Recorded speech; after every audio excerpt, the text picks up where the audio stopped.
In a big painting project, the painting contractor alone cannot successfully execute the project without the input of the journeyman painter. Therefore, as a journeyman painter, there are obligations you have to the painting contractor. Number one of them is, when you are called for a project and you know you will not be available to show up at the site, ensure you communicate your unavailability to the contractor on time so that the contractor can get somebody else for the project. Number two, don't exchange contacts with the contractor's clients unless the contractor approves so. The reason why is that there are some journeyman painters that usually have ulterior motive to snatch the client from the contractor. Sometimes, maybe the contractor does not even know how to apply that particular design, and you know he does not even know how to do it, and he calls you to come and execute that thing for him, and you now say, oh, madam, this thing, if you want it cheaper, I can do it for you cheaper. Even this guy self, he does not even know how to do it. I am the one he's using to run the job. And the homeowner cannot feel like, oh, since you are the one that is even doing the job, why do I have to go through this guy? So you now exchange your number and now snatch the client from the contractor. That is wickedness. Number three, follow the contractor's job description and scope. In a situation whereby the client comes to you and say, oh, can you help me paint this particular area, or can you help me change this color to this particular color? See, before you carry out that instruction, ensure you call the contractor or the supervisor on site to say, this is what the client has said, what should I do? Then the supervisor or the contractor will tell you to go ahead or not. Because when the job was being given to the contractor, you were not there. You don't know what is between them. You don't know the number of materials that was scheduled. So in order not to cause issues between the client and the contractor, don't just go ahead to do it without the approval from the contractor. Number four, any potential client on that site, any working client that say, oh, we like what you are doing here, can you do the same for me? Can I have your contacts? Don't give out your contact to such potential clients. Or maybe in that vicinity, there is somebody that is showing interest in what you do. The person that brought you to that site is the contractor. Ensure that you give the contact of the contractor only, because he's the one that brought you on site. He owns that vicinity and he owns every potential client on that site. So don't do that. Don't give out your number on that site. If you need your own client, you can advertise. You can get your client from other sources. But on that site that he has brought you, he remains your master, and every job opportunity on that site belongs to him or her.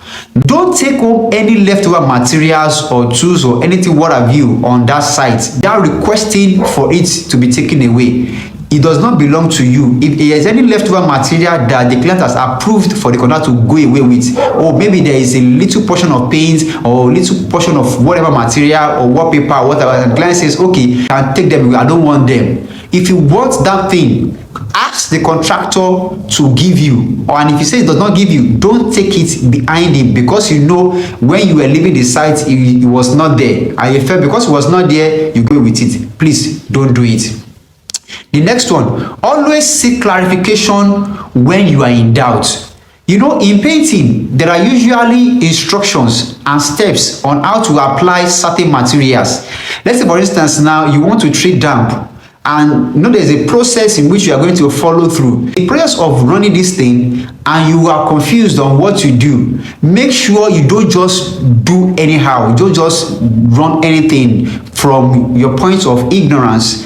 At that time, make sure you call. If it's not on site, make sure you give a call, or you call his attention if he's handling something else on the site, and ensure that he gives you his proper guiding in order to achieve the desired result.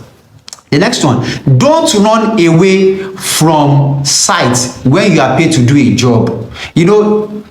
A contractor calls you on site and say, oh, this is the place I want you to do for me. How much are you taking? And you agreed.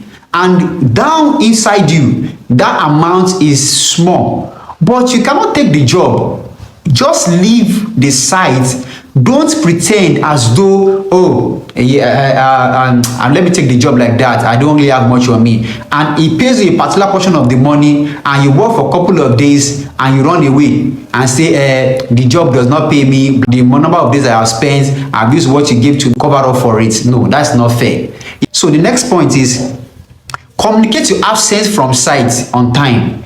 If you have your personal project and you feel like, oh, I won't be able to be on site on Thursday and this is Monday, you can tell him, oh, on Thursday I have my own personal project that I won't be able to, and I have to go and execute, and I won't be able to be here on Thursday. So you can quickly get a replacement to continue the job. Or maybe something comes up or you get injured and you can't continue with the job. Explain to the contractor on time so that I can get somebody to do the job so that it will not affect the delivery time of the project. Also, try and maintain peace and unity among your other workers on site. Try and be peaceful. Don't start causing issues in between A and B and the party A and party B on site, because you should be working as a team on site. And lastly, always try to be grateful for the opportunity that's been given to you by the contractor, because anytime somebody calls you for a project, they are putting food on your table. Don't be an ingrate and start backstabbing them. Always try to show appreciation for the continuous usage of your service. Aside from this point, there are other obligations that are also expected from you. If you want to add more to it, please let us know in the comment section. And if you want to seek clarification on each of the points that has been mentioned, try and drop in the comment section. We're going to reply you. Thank you for watching. My name once again is Damila Yusuf Odishino.